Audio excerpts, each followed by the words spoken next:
yo era mujeriego y me gustaban las niñas. Y si tú me quieres, me traes niñas. Pero yo no te dije, chúpalas. No me decías. La chingada madre. Yo cómo voy a saber. Todas las niñas que estaban ahí eran igual. Okay. Katy, Pocahontas, no sé, Citlali. Sí. Porque es una niña, el día de mañana su pinche madre se da cuenta que está cogida, lo primero que va a pensar es en mí. Pero me hizo verlo así, ¿no? Como alguien invencible, como siempre me dijo que en México, o sea, nunca se cobran estos delitos, que es imposible, que pues él puede soltar dinero y convencer a las autoridades y ya. Y realmente tengo mucho miedo porque sé que es una persona poderosa y que tiene amigos que son influyentes y que tienen mucho dinero. Entonces le hablé a mi mamá para amenazarle y para decirle que o quitaba la denuncia o que me atuviera las consecuencias. Parte 1. Cancún.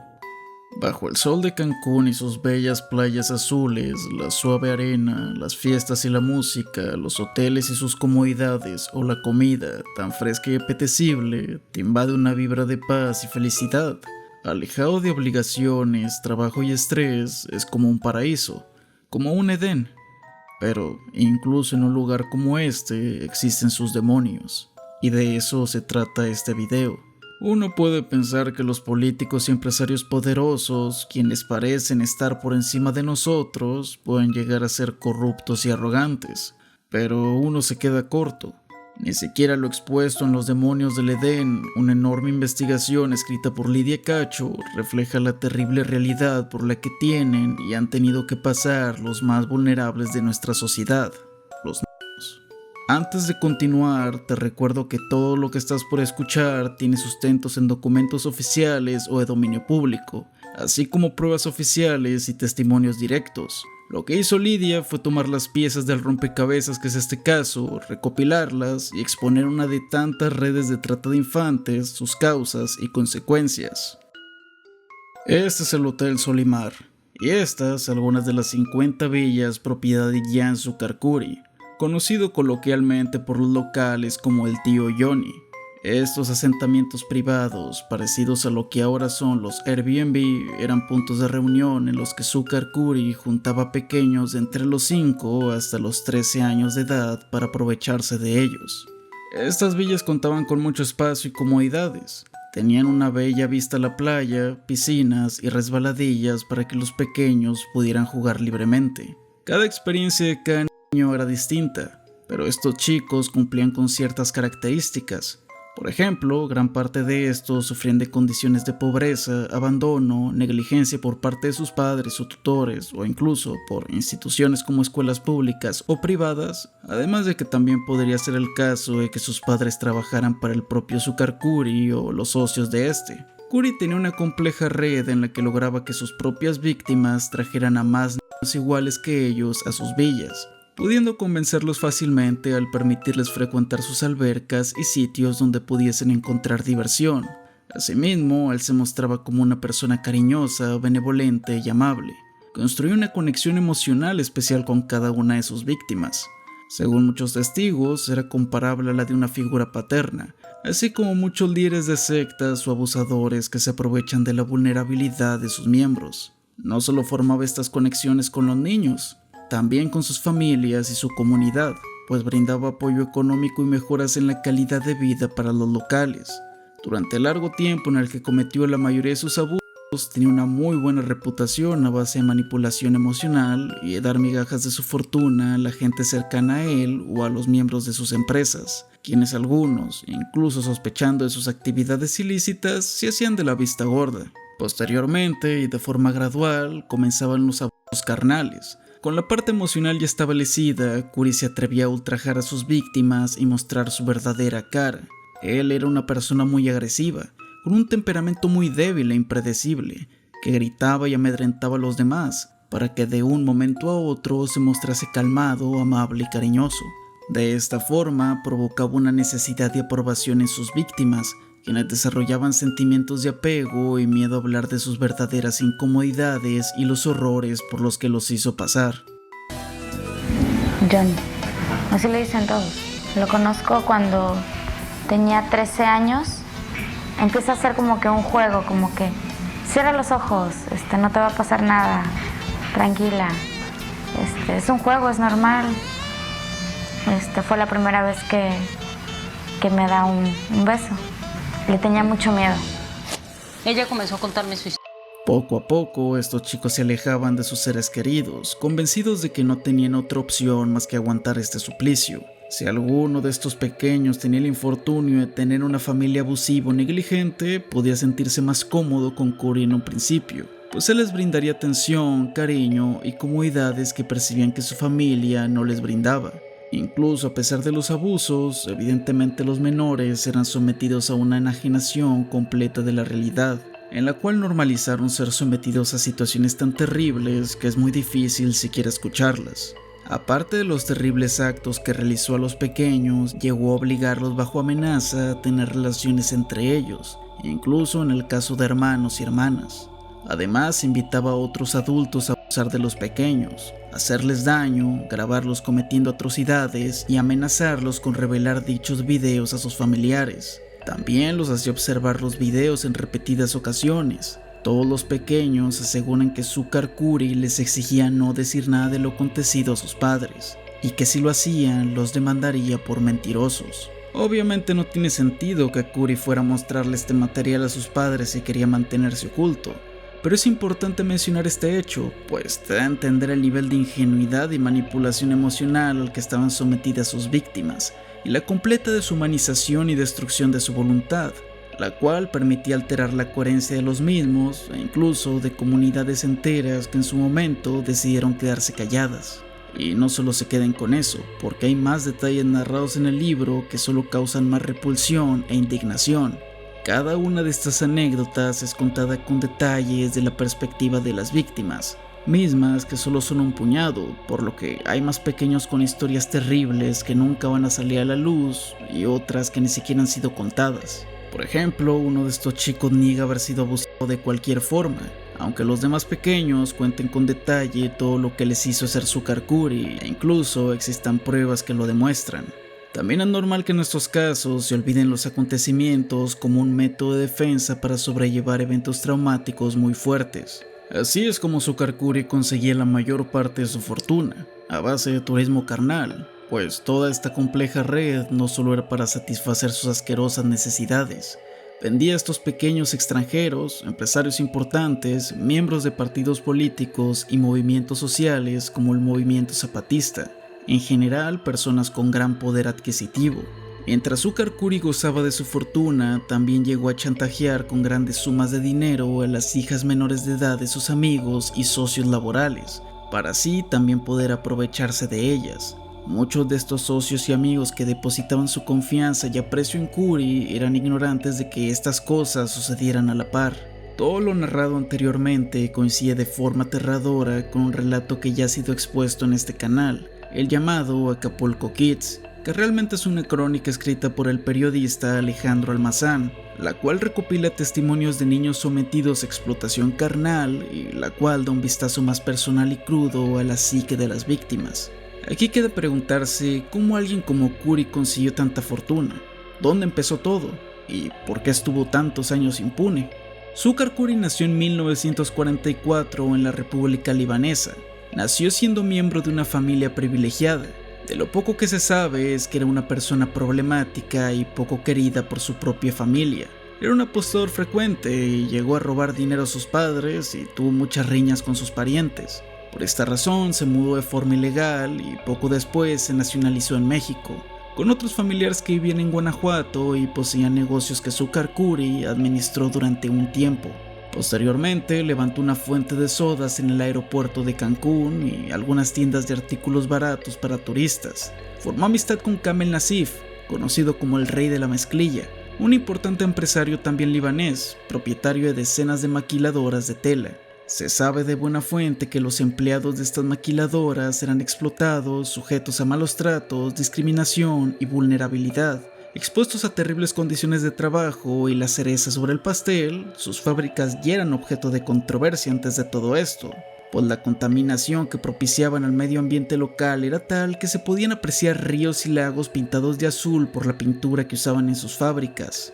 Se asume que por influencia de Nassif, Succar-Kuri consiguió las tiendas de artesanías y poco a poco el hotel y las villas a su nombre. Varias víctimas cuentan que Nassif era plenamente consciente de lo que hacía Kuri en sus villas, explicando cómo solía visitarlo frecuentemente para entregarle maletas repletas de dinero. También cuentan que Nassif solía gritonearle a Kuri y que se ponían a comer o ver la tele juntos. Esta, entre comillas, bonita amistad también solía frecuentar Las Vegas, donde apostaban grandes sumas de dinero y organizaban fiestas repletas de trabajadoras del placer. Los crímenes de Kuri no terminan aquí. También se suma la distribución de CP con las centenas de grabaciones y fotografías que realizó abusando de sus víctimas.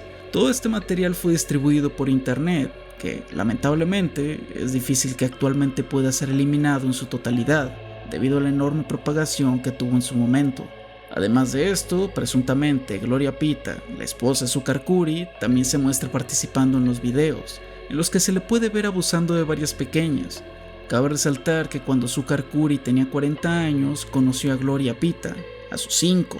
Abusó de ella desde el vamos y se casaron cuando Gloria apenas cumplió los 18 años de edad. Según especialistas, la forma de expresarse de Gloria es tal cual la de una víctima de abuso en negación. Admite el maltrato psicoemocional de su pareja y expresa que los actos de Succar-Kuri son normales. En sus palabras, tener relaciones carnales desde los 6 años es normal. Bueno, Jan Succar-Kuri es un hombre que a lo largo de muchos años en Cancún, Quintana Roo, tuvo un hotel, unas villas Solimar, donde llevó a cabo actos de criminales de pornografía infantil, explotación sexual comercial de niñas y niños y adolescentes. Por lo menos se le contabilizaron 200 víctimas, se adquirió evidencia en videos, evidencia judicial que fue aprobada por los jueces tanto en Estados Unidos como en México, en los que él aparece junto con su mujer violando a niñas de 4, 5, 7 y 13 años, grabando esa pornografía infantil y compartiéndola vía internet y por otras vías con algunos clientes y amigos suyos. En las fiestas que llevaba a cabo en las villas Solimar, Succar-Kuri compartía a estas niñas y niños con algunos políticos y empresarios reconocidos. Se trajo niñas de los Estados Unidos. Hay un audio muy conocido que tú pasaste en tu noticiero en su momento en 2005 en el que... Aun cuando el internet se encontraba arcaico a finales de los 90 e inicios de los 2000, esta distribución se logró a través de la Deep Web, la cual permite alojar información y páginas de internet no rastreables con navegadores convencionales, lo cual permite anonimato y dificultad para identificar a sus usuarios. Una herramienta perfecta para que este material fuese vendido a cifras descomunales y con una fuerte demanda extendida alrededor de todo el mundo. Además, entre otros clientes frecuentes se encontraban hoteles aledaños de Cancún, así como hoteles extranjeros, negocios destinados a turistas y personas dispuestas a alquilar el material. La red de trata y explotación de menores de Succar-Kuri y sus asociados se encontraba extendida en países como España, Brasil, Inglaterra, Singapur, entre otros. Según una de las llamadas filtradas que Succar-Kuri tuvo con un empresario extranjero, revela que en un inicio una pequeña podía llegar a costar $3,000 sin contar los gastos de los papeles para su traslado. Se reitera en el libro que la industria del CP, al igual que la industria para adultos formal, está directamente relacionada con el cautiverio y la explotación, siendo que la brecha entre estos dos se hace cada vez más delgada y, sin mostrar descaro alguno, siendo controlada desde una visión androcéntrica, donde los derechos y voluntad de las pequeñas y mujeres son suprimidos. Succar-Kuri es en parte el resultado de una sociedad adormilada, y que en ciertas culturas patriarcales como las del Medio Oriente de donde él viene, estos actos se ven con naturalidad. Hasta el momento hay más de 200 víctimas de Kuri que valientes han decidido hablar y exponer su situación. ¿Y qué de imaginarse? ¿Cuántos monstruos como Succar-Kuri siguen libres? ¿Quién se encarga actualmente de seguir con estos negocios? ¿Aún existe el cautiverio y la trata de menores? ¿Y por qué aún no se les ha llevado la justicia? Esta bola de enfermos que se aprovechan de pequeños no solo son enfermos, también son poderosos, privilegiados. El lavado de dinero y la protección política parecen ser los factores más importantes a tomar en cuenta. Para este punto te recuerdo que si te está gustando el contenido y quieres que siga creando más así, dale suscribirse, así como también échale un ojo a mi canal secundario, El Traje con Voz Streams, y mi canal en la plataforma morada, donde reacciono a videos como este y aparte puedes preguntarme lo que gustes. Podrás encontrar todas mis redes sociales para seguirme en la descripción. Parte 2. Los demonios del Edén. Todos los nombres de las víctimas que aparecen en el libro están reemplazados por seudónimos. El que más provoca interés es el de Emma, quien es parte importante en el prólogo del libro y que fue la primera víctima que decidió denunciar los abusos por los que pasó. Emma es descrita como una chica con un carácter fuerte. Sin embargo, también se explica que para el momento en el que hizo la denuncia sufría de un severo caso de síndrome de estrés postrauma y síndrome de Estocolmo, debido a los trágicos acontecimientos por los que tuvo que pasar. Emma había logrado alejarse de su Karkuri, quien la tenía custodiada y abusó de ella a los 13 años. Ella llegó a contarle a su madre que estaba enamorada de su Karkuri, lo que provocó una reacción violenta y desconcertada en su madre. Este hecho comprueba los padecimientos antes mencionados de Emma. Junto con la Procuraduría de Justicia se dio una estrategia para grabar las conversaciones telefónicas entre Emma y la esposa de su Karkuri. También se obtuvieron videos en donde su Karkuri confiesa sus crímenes y declara su gusto por abusar de pequeñas. Me hizo verlo así, ¿no? Como alguien invencible, como siempre me dijo que en México, o sea, nunca se cobran estos delitos, que es imposible, que pues él puede soltar dinero y convencer a las autoridades y ya. Y realmente tengo mucho miedo porque sé que es una persona poderosa y que tiene amigos que son influyentes y que tienen mucho dinero. Entonces le hablé a mi mamá para amenazarle y para decirle que o quitaba la denuncia o que me tuviera las consecuencias. ¿Eso dijo la esposa? Sí, eso le dijo la esposa a mi mamá. ¿Y te amenazó con que ella tenía unas películas? Cuando hablé con ella me dijo, yo tengo videos tuyos donde estás con otras niñas y donde estás con mi esposo y los voy a sacar el día del juicio.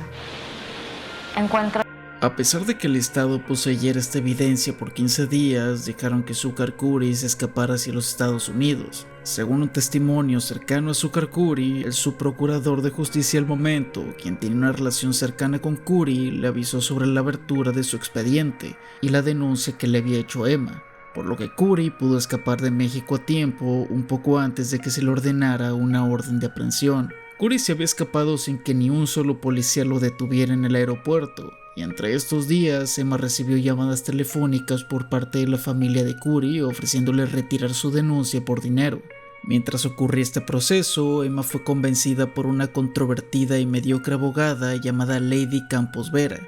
Esta abogada ayudó a fundar una institución llamada La Casita, perteneciente a una secta llamada Los Perfectos, que fue acusada de privar de la libertad a menores de edad y cuyo ministro fue encarcelado. Lady Campos le prometió a Emma que Kuri sería encarcelado de inmediato y de por vida si seguía ciertas instrucciones demasiado exigentes al pie de la letra. No solo le instruyó a cortar contacto con sus anteriores abogados, también filtraron los videos donde su Karkuri admite sus crímenes, fotografías de las víctimas al lado de su agresor que muchos medios de comunicación utilizaron en sus portadas y primeros planos, además de filtrar los nombres completos de los menores afectados, de sus familias e incluso las ubicaciones. Lo que la abogada Campos Vera argumentó fue que la conferencia de prensa no tenía un fin malintencionado, sino que solo era una especie de estrategia o acto de desesperación para que la justicia actuara de forma más efectiva en encontrar el paradero de su Karkuri. Lo que realmente ocurrió fue que las víctimas, en especial Emma, fueran sujetas a acoso y humillación pública. Sus amigos, familiares y conocidos de toda la localidad estaban enterados de todo. Tuvieron que pasar un infierno en el que eran perseguidas en sus propios hogares por reporteros y fotógrafos como si de bichos raros se tratasen. Hubo un punto en el que ya eran incapaces de asistir a sus escuelas y sufrieron crisis nerviosas y depresivas. Es en este punto donde el refugio Siam y Lidia Cacho toman un papel importante en esta historia.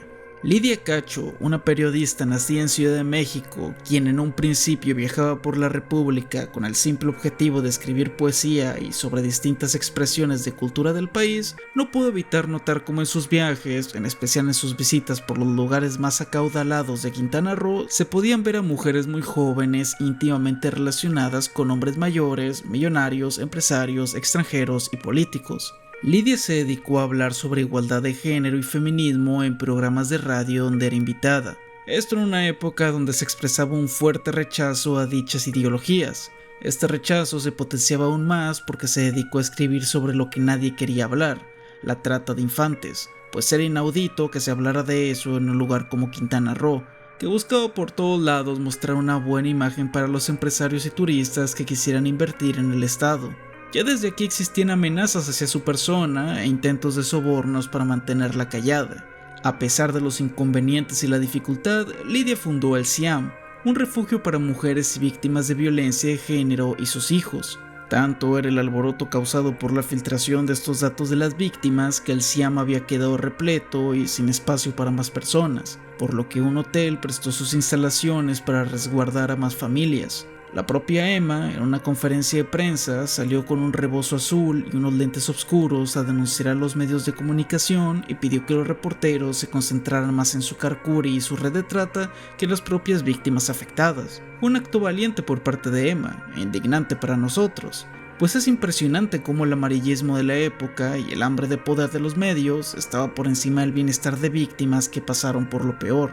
En el año 2004 se comenzaron a revelar los nombres de los socios y cómplices de Kuri, que tuvieron un papel importante en la organización de la red y la protección de la misma, así como nexos con el crimen organizado. Entre ellos podemos encontrar a Gloria Pita, la esposa de Sukar Kuri, quien actualmente está libre y, repito, presuntamente se le puede ver participando en los videos grabados por su esposo como victimaria. Hoy en día, junto a sus 5 hijos, disfrutan de una fortuna de varios millones de dólares al residir en Los Ángeles y poseer varias mansiones. Emilio Gamboa Patrón, que fue 2 veces senador de la República, está libre y ocupando aún puestos de poder. Miguel Ángel Yunes Linares, quien también ha tenido varios cargos de gobernación, Emma le acusa de forma directa como uno de sus abusadores, detalle que le propició tanto maltratos físicos y abusos carnales. E igual, no solo está libre, sino que aparte sigue siendo un político. Kamel Nasif, quien en varias entrevistas negó tener una amistad muy cercana, se limitaba a decir que simplemente lo ayudó a nacionalizarse en México. Este personaje será aún más relevante en este video. La amistad entre Kuri y Nasif es la más duradera y cercana. Kamel Nasif es este modelo de empresario depredador sin principios. Es este tipo de hombres que saben explotar su poder corruptor con gente del gobierno.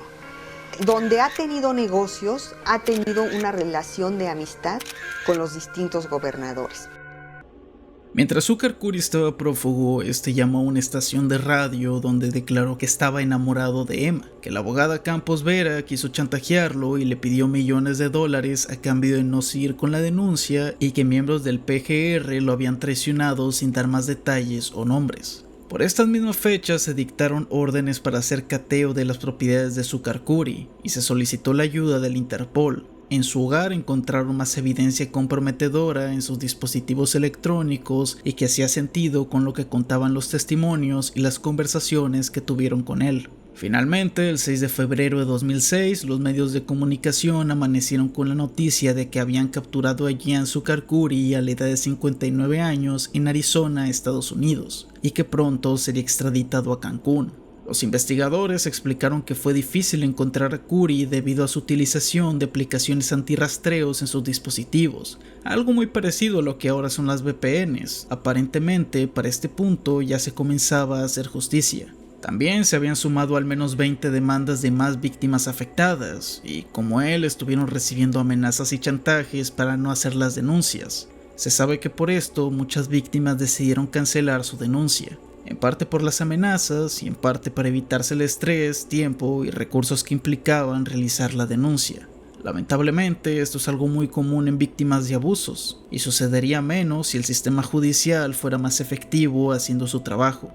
Medios de comunicación extranjeros dieron la noticia y se hizo pública la red de trata de forma internacional. El turismo carnal infantil y la existencia de una red SP relacionada de forma directa con el lavado de dinero de hoteleros reconocidos, la corrupción, el encubrimiento de autoridades mexicanas, sus relaciones con el crimen organizado y la protección que le brindaron a Sukar Kuri durante todos estos años dio frutos. El proceso judicial fue complicado, demasiado largo y escandaloso. Sukar Kuri se atrevía a negar todos los cargos que se le habían imputado, incluso con todas las evidencias que ya se tenían.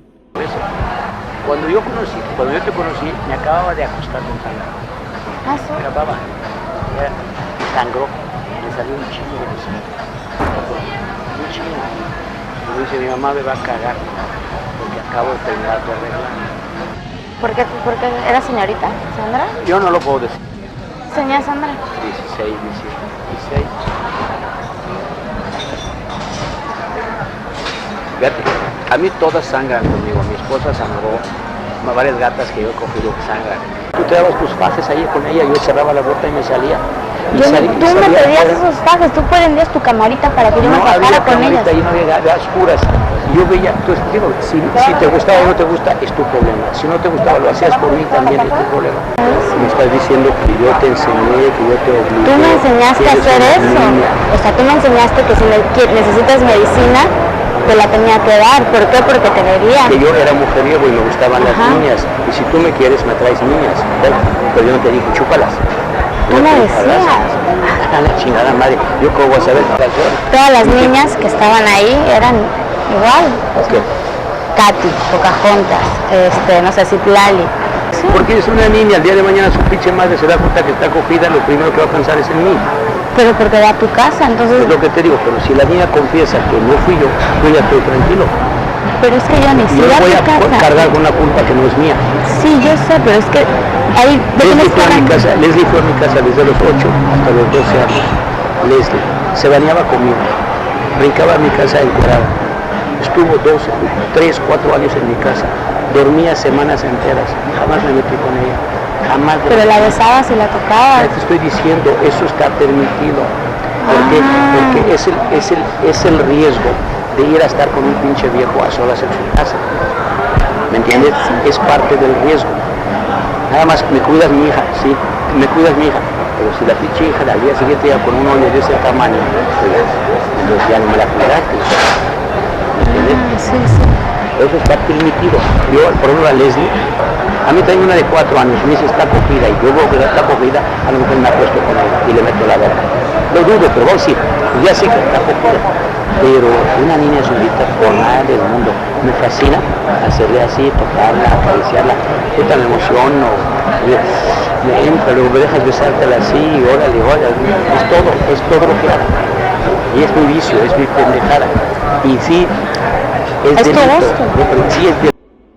El primer abogado que tenía que defender a Curi, Siddhartha Andrade, decidió renunciar debido a que el mismo Sucar Curi le mentía. Le afirmaba que absolutamente todo era un complot para difamarlo. Le repetía lo enamorado que estaba de Emma y que nunca había abusado de ninguna menor.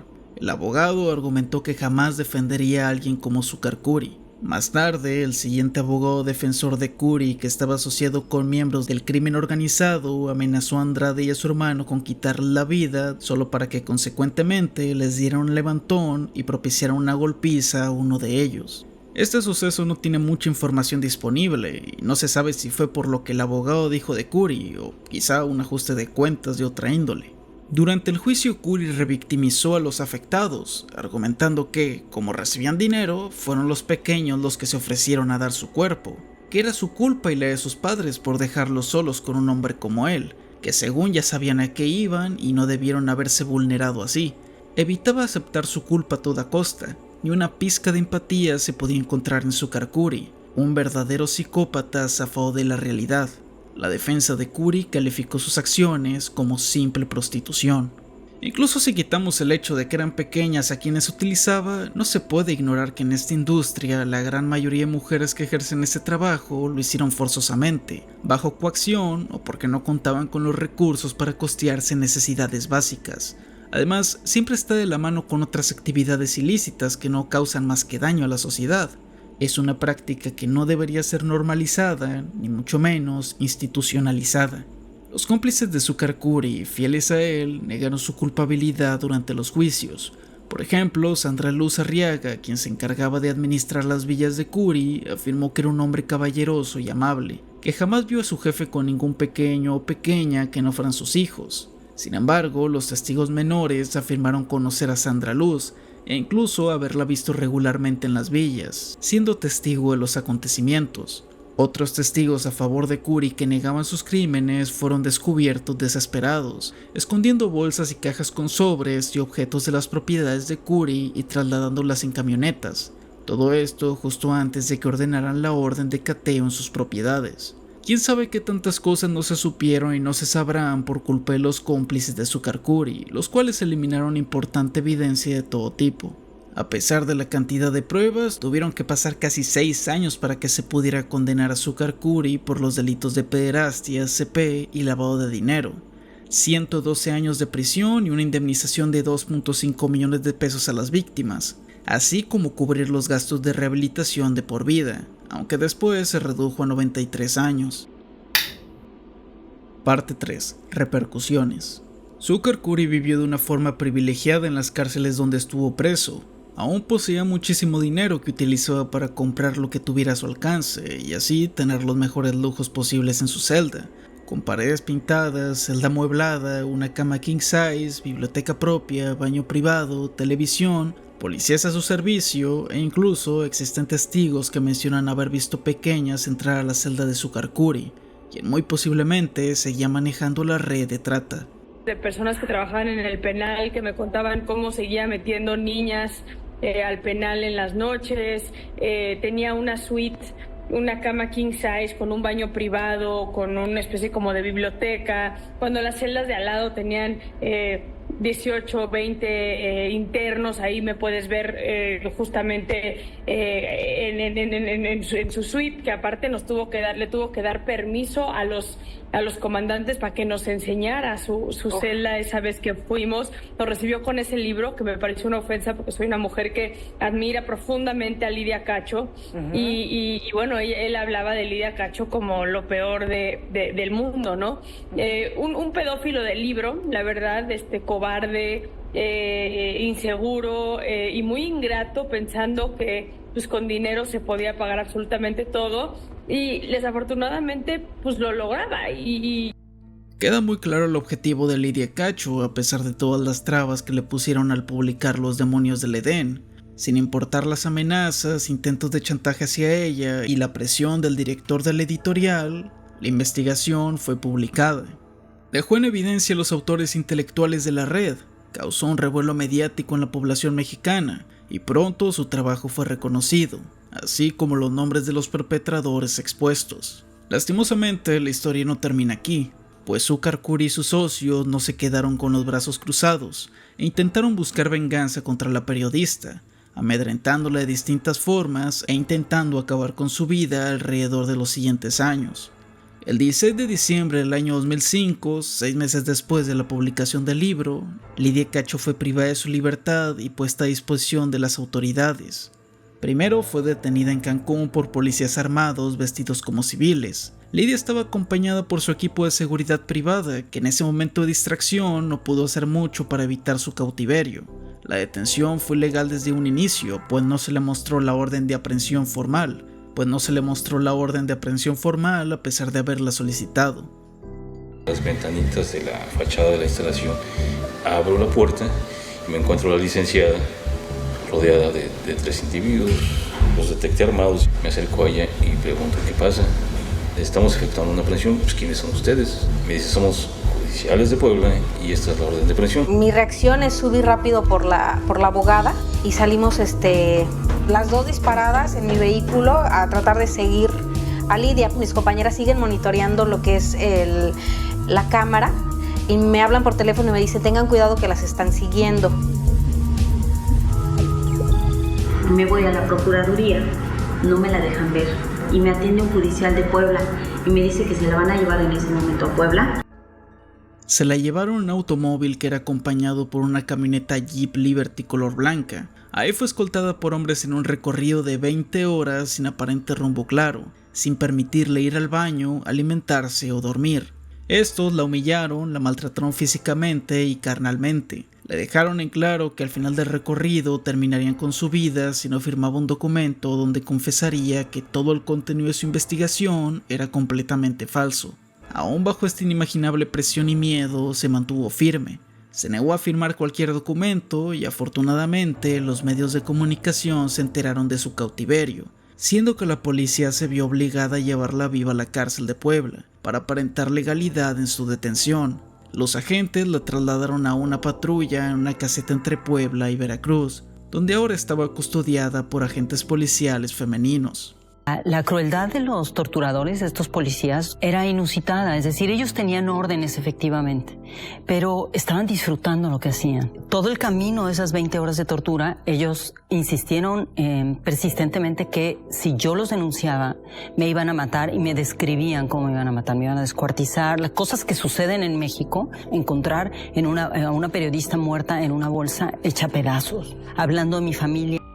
Lidia estaba sentenciada a 7 años de prisión por el delito de difamación, siendo denunciada por Kamel Nazif, a pesar de que todo lo que estaba en las investigaciones era comprobable y el principal acusado, Zúcar Kuri, ya se encontraba condenado. Lidia solo estuvo presa unos días en los que los maltratos no cesaron, saliendo con libertad bajo fianza, donde procedería a denunciar los autores del cautiverio. Solo uno de los agentes policíacos ha sido sentenciado y encarcelado. Gente dentro del servicio público, incluso mozos, hasta personas de niveles medios y altos como el propio alcalde Enrique Docker, que han recibido amenazas por parte del gobernador Mario Marín diciendo que si no llevan las calcomanías en sus automóviles o no se ponen la pulsera de yo sí le creo a Mario Marín, van a ser despedidos de su trabajo. Yo creo que en todas las personas involucradas se les tiene que investigar hasta sus últimas consecuencias, pero vamos a... Estos autores intelectuales, aparte de Zúcar Kuri, son sus ya mencionados socios el Kamel Nazif, el rey de la mezclilla, y Mario Marín, el gober precioso, el gobernador de Puebla de ese momento. La prueba más contundente de sus crímenes fueron unas polémicas llamadas telefónicas entre ellos dos. Las llamadas fueron reveladas por las periodistas Carmen Aristegui y Blanche Petrich en un programa de radio. Se puede escuchar con lujo de detalle a Kamel Nazif, donde le agradece haber maltratado y arrestado a la periodista Lidia Cacho. ¿Qué onda, Kamel? ¿Qué pasó, mi gober precioso? Mi héroe chingado. No, a ti, tú eres el héroe de esta película, papá. Pues ya ayer le acabé de dar un pinto con esta vieja cabrón. Que aquí en Puebla se respeta la ley y aquí no hay impunidad. Y que aquí quien comete un delito se llama delincuente. Pues sí, que no se quiere hacer la víctima y que no quiere estar aprovechando las de publicidad. Ya le mandé un mensaje a ver cómo nos contesta, pero es que nos ha estado jode y jode. Pues que se lleve también su coscorrón, ¿no? Y que aprendan otros cabrones y otras que yo permitir esas cosas. Yo sé, pero esos cabros siguen sacando mamadas y mamadas. Pero yo hice una declaración, fui a la televisión. Que bueno, pues la pasaron aquí.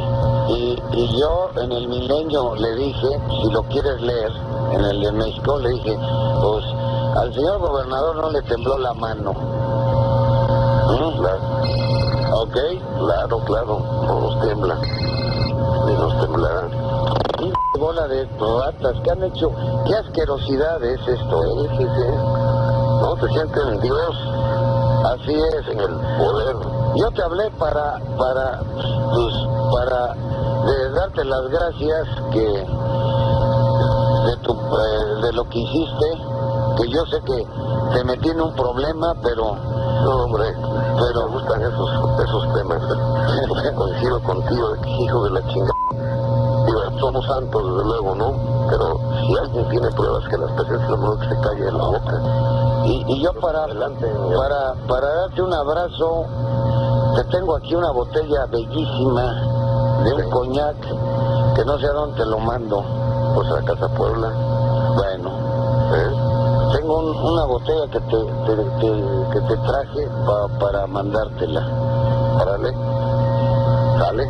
Sí te la puedo mandar ahí, ¿verdad? Desde luego. Yo te la quería dar personalmente, pues estás todo ocupado. Ahí mándamela. Yo te la mando o a Casa Guayo, donde se vea más fácil. No, donde tú me digas. Pues Casa Guayo para echármela. ¿Te la vas a echar? Sí, claro. Luego Navidad. Está bien, pues entonces te voy a mandar 2, no una. A pesar de la evidencia a favor de Lidia Cacho, ha tenido que luchar para poder hacer justicia. La carrera de Mario Marín quedó arruinada y fue detenida en el año 2021 en Acapulco, Guerrero, por su responsabilidad en el cautiverio de Lidia Cacho. Estuvo en la cárcel un corto periodo de tiempo. Según la autoridad penitenciaria, este tipo se había convertido en una persona peligrosa y con poder dentro de prisión. Y para infortunio de todos, pronto se le liberó para mantenerlo en arresto domiciliario. Mario se encuentra tranquilo en su casa en Puebla. Si ya era alguien poderoso en la cárcel, no sería raro pensar que en su arresto domiciliario tendría más libertad para continuar con sus negocios. En cuanto a Kamel Nazif, fue detenido en 2021 en el Líbano. y puesto en libertad bajo fianza. Sin embargo, fue amparado y deslindado del delito por el cual se le acusaba. Según el Tribunal de Justicia, no hay pruebas fehacientes de que Kamel Nassif haya dado una orden para acabar con la vida de la periodista, y que los verdaderos responsables eran los policías que se llevaron a Lidia. Además, argumentaron que el hecho de que los automóviles que escoltaban a la periodista fuesen propiedad de Nassif no tenía más relevancia, de esta forma absolviendo al empresario de toda la responsabilidad.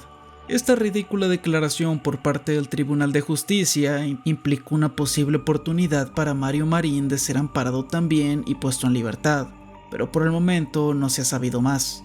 Otra crónica que podemos resaltar es el presunto intento de eliminación que sufrió Lidia Cacho en el 2007. Según fuentes fidedignas, Lidia Cacho se encontraba saliendo del aeropuerto de la CDMX en un automóvil acompañada de un agente de la PGR, precisamente como medida cautelar. En un punto del trayecto, los dos notaron cómo el carro se tambaleaba de una forma muy violenta, así que decidieron detenerse a tiempo para revisar el estado del automóvil. Cuando el conductor revisó una de las llantas de atrás, notó que las tuercas que aseguran la llanta estaban tan flojas que cayeron suavemente a sus manos.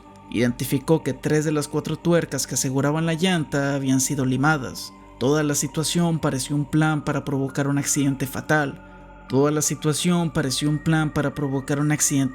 Si el conductor, por azares del destino, hubiera decidido ir algo más rápido ese día. En el año 2019, la casa de la periodista fue hallada por 2 hombres quienes robaron su equipo de trabajo y envenenaron a sus mascotas, 2 perros. Los hombres robaron material periodístico sensible. Este material pertenecía a una investigación sobre otra red de trata de menores similar a la del caso Zucarcuri. Se puede asegurar que se trata de un acto de represalia y para causar terror. Los investigadores también estaban completamente seguros de que estos 2 hombres pretendían acabar con Lidia, que afortunadamente no se encontraba en su domicilio en ese momento.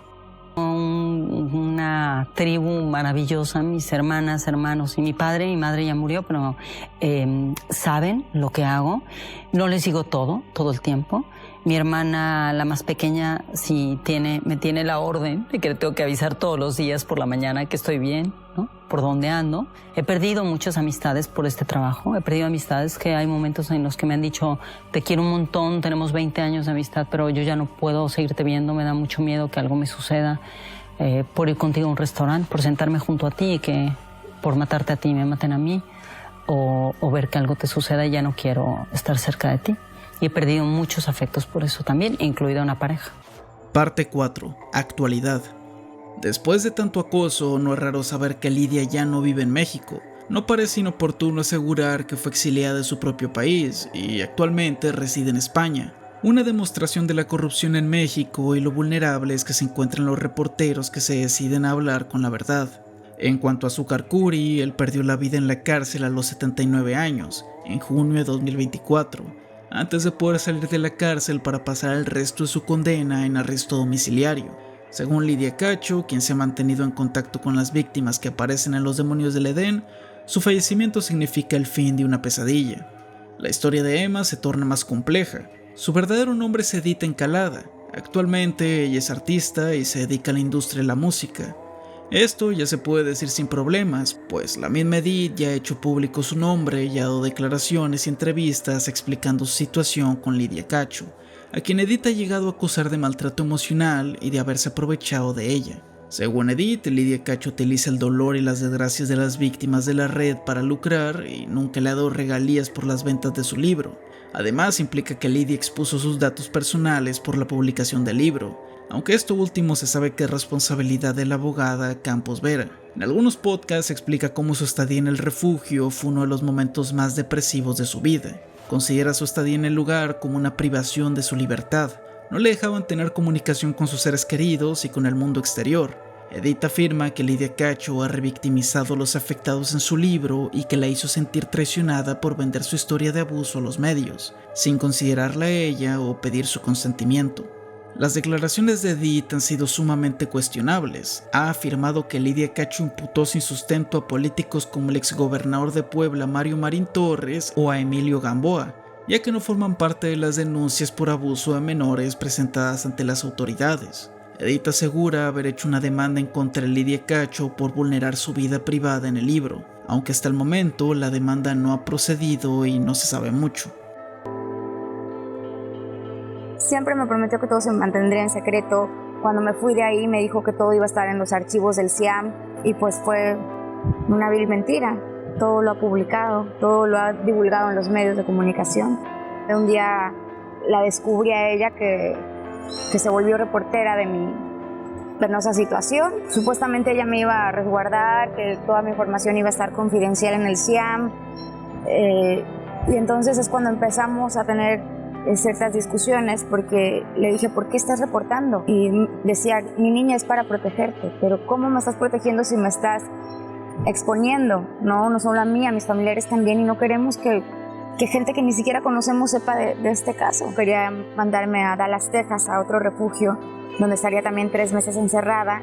Fue cuando le dije que no, que ya no podía más. Y ya había visto yo, cuando regresé aquí a Cancún, cuando me mandé a traer de la Ciudad de México aquí a Cancún, vi muchos de los periódicos en donde ella había informado a la prensa cosas que no debía de informar, porque nunca fue parte del proceso en el CIAM. Se suponía que en el CIAM nos iban a cuidar, no nos iban a exponer. ¿Tú consideras, Edith, que Lidia le debe a tu caso el nombre, la fama y el dinero que tiene hoy? Sí. Completamente. Sí, a mí y a las otras víctimas, desgraciadamente. Desgraciadamente pisoteó el dolor de cada una de nosotros. Es un poco difícil saber si Lidia Cacho realmente creó la investigación solo para lucrarse de las víctimas, pues como hemos visto en este video, ella ha puesto en peligro su propia vida e integridad física por el trabajo de investigación, que no solamente implicó recopilar información en una oficina, sino que fue un proceso de mucho tiempo, esfuerzo y situaciones de vulnerabilidad no solo para ella, sino para sus seres queridos. Dato curioso sobre Lidia Cacho, esta misma ha comentado que su esposo lo dejó por miedo a que lo matara. Imagina un pequeño elefante de un circo que fue capturado y atado a una débil cadena clavada a una pequeña estaca. Cada vez que quería escaparse, la cadena le apretaba más. A pesar de ello, encontró un refugio con su entrenador, pues le brindaba el cariño y confianza que necesitaba. Así aprendió que tratar de escaparse le brindaría sufrimiento. Cuando creció, el elefante imaginó a los demás elefantes libres en las estepas africanas, así que volvió a tratar de liberarse, pero su entrenador le propició una tunda. Creció mientras veía a las personas siendo indiferentes a su encierro. Ninguna la trató de ayudar e ignoraron su dolor. Y al crecer, el elefante entendió que ya no tenía salida. Hiciera lo que hiciera, sería castigado por añorar su libertad, y en la misma débil cadena dejó de luchar por él mismo. Este relato de Jorge Bucay refleja la situación en la que se encuentran las víctimas de abuso, quienes sufren de síndrome de Estocolmo y de estrés postraumático.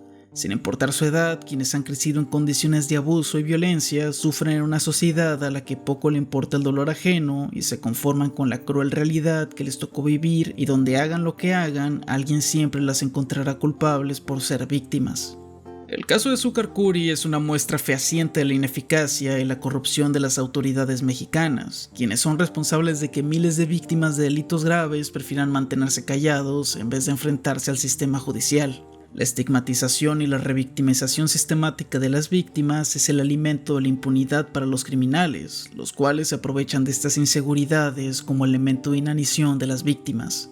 Agradecimientos especiales a Dicroa por la autoría de la investigación y el guión de este video, así como a los editores y al miniaturista Six que ayudaron con su realización. Las redes sociales de todo el equipo de trabajo van a estar en la descripción. Sin más que decir, esta ha sido la historia de los demonios del Edén. El poder detrás de la impunidad.